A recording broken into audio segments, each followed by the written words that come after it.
क्या खिलाने से लड़कियां चोदवाने के लिए तैयार हो जाती है? क्या खिलाने से लड़कियां चोदवाने के लिए तैयार हो जाती है?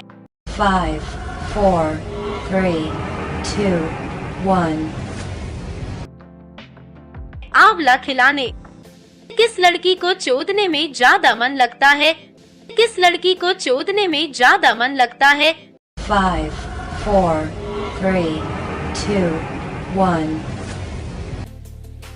गर्लफ्रेंड को लड़कियों के साथ किस समय संभोग करने में ज्यादा मजा आता है?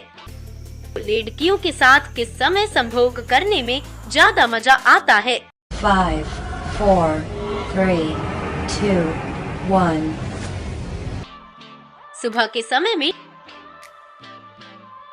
शादी के बाद लड़कियां को प्रेग्नेंट करने के लिए कितनी बार दिन में चोदना चाहिए? शादी के बाद लड़कियां को प्रेग्नेंट करने के लिए कितनी बार दिन में चोदना चाहिए? 5, 4, 3, 2, 1। 2 से 3 बार करने से किस पोजीशन में चोदने से लड़का और लड़की दोनों को दर्द होता है? किस पोजीशन में चोदने से लड़का और लड़की दोनों को दर्द होता है? 5, 4, 3, 2, 1। डोगी स्टाइल में करने पर